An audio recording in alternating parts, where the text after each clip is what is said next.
Frederick and Hattie have known their share of highs and lows. He was a very different person, and he seemed really great compared to the way he had been when I'd met him many years earlier. My mother and Frederick had a tumultuous relationship. It wasn't simply a sex slave, but become his slave, to actually do his bidding. They want a juicy story about murder for hire. The most sickly sweet smell you'll ever encounter is the smell of a burning body. Love may be blind and marriage bliss, but divorce is murder.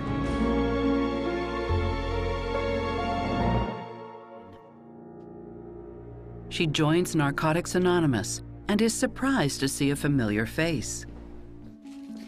Fred. Hi, I don't know if you remember me. Hattie?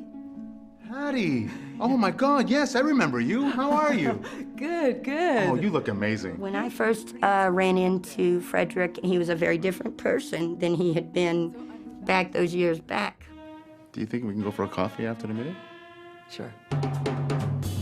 Soon, friends turn to lovers, and Frederick asks Hattie and her daughter Virginia to move in with him.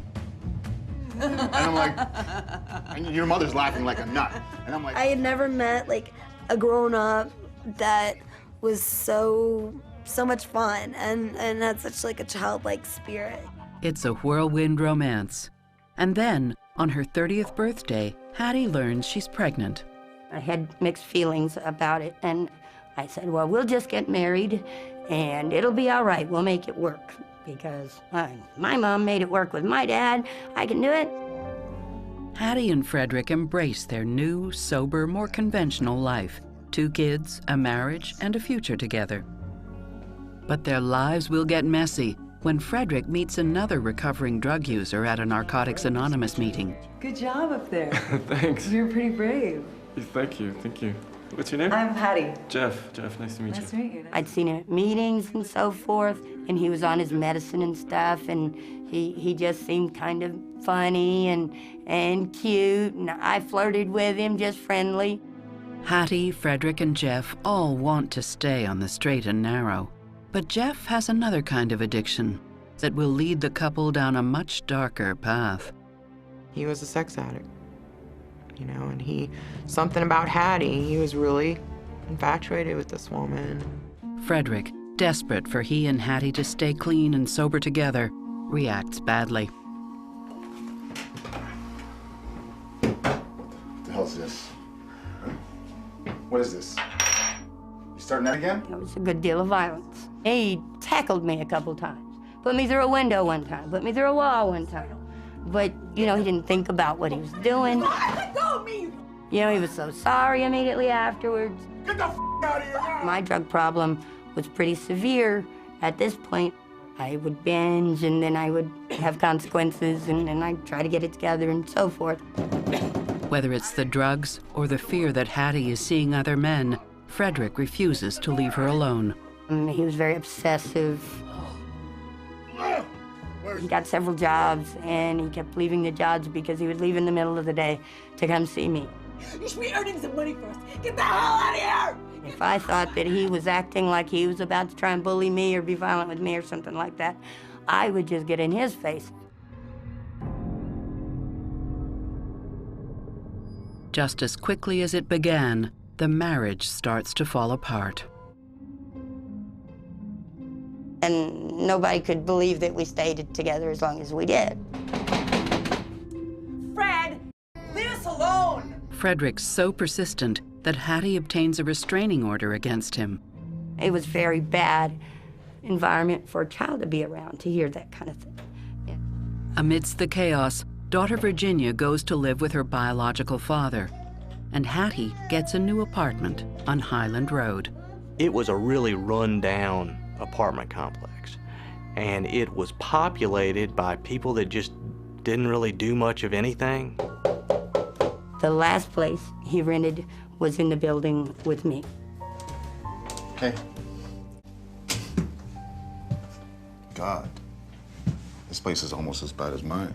She thought that it would be better for her son's father to be around, you know? Like, so pretty much any given time she could have had him arrested, and she didn't. He was not supposed to be anywhere around, and but he really didn't know how to take no for an answer, mainly because I kept sending mixed signals. Well, I guess there'll be some benefits to having you here. From time to time, I was still going off and meeting him. Lead the way.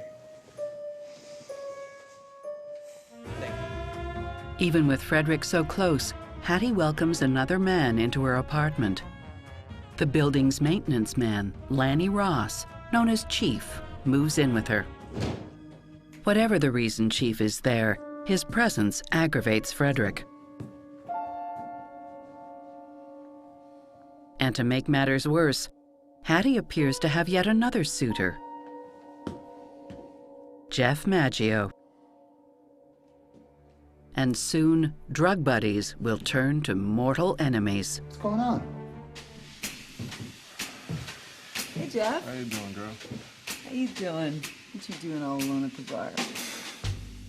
Then, Jeff does something that Frederick cannot forgive. He has sex with Frederick's ex-wife, Hattie. Jeff and I had one encounter, You gotta go? Yeah, I've got things I gotta do. which I had no idea before that day that he was really that crazy. For Hattie, it's a one-time thing, but Jeff would like it to happen again. Frederick is still gaga for Hattie as well, and that fall, he files for custody of their son as a ploy to get her back.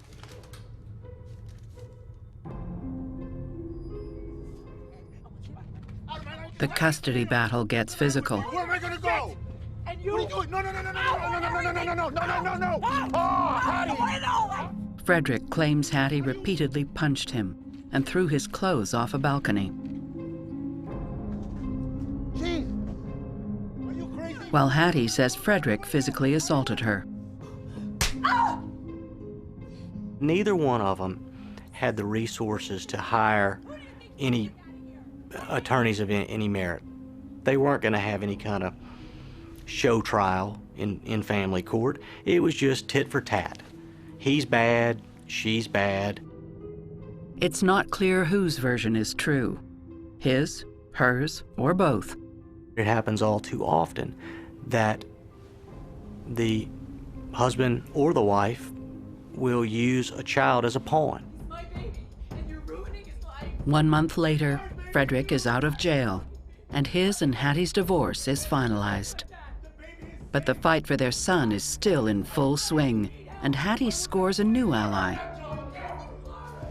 Frederick fights dirty in other ways, too, according to Hattie. He invites her over to do cocaine, and she accepts the invitation.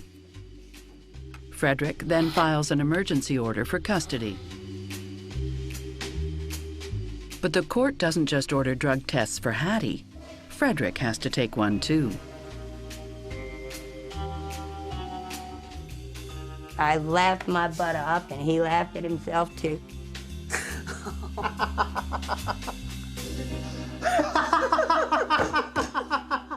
Hattie had apparently put the word out to several people within her circle that she wanted Frederick killed.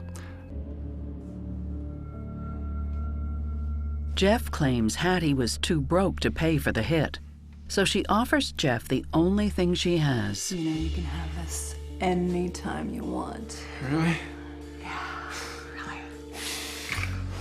In exchange for the hit, she would become their sex slave or offer them free sexual services for life. 24/7.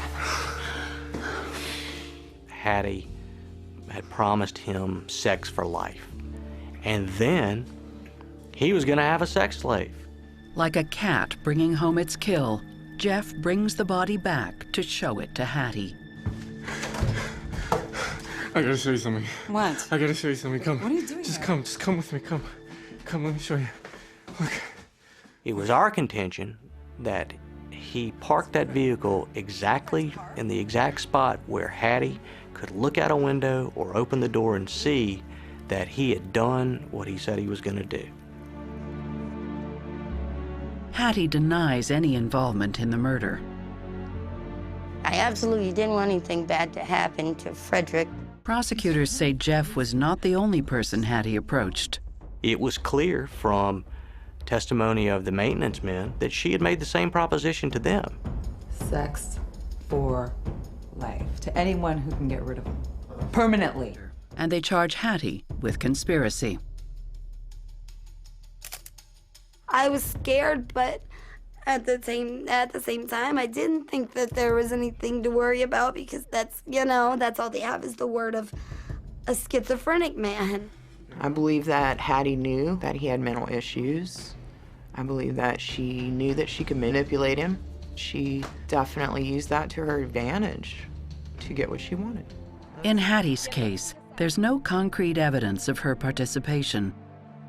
In 2003, she makes a deal and accepts the charge of accessory after the fact for allegedly helping Jeff get away. Hattie serves a total of 2.5 years in jail.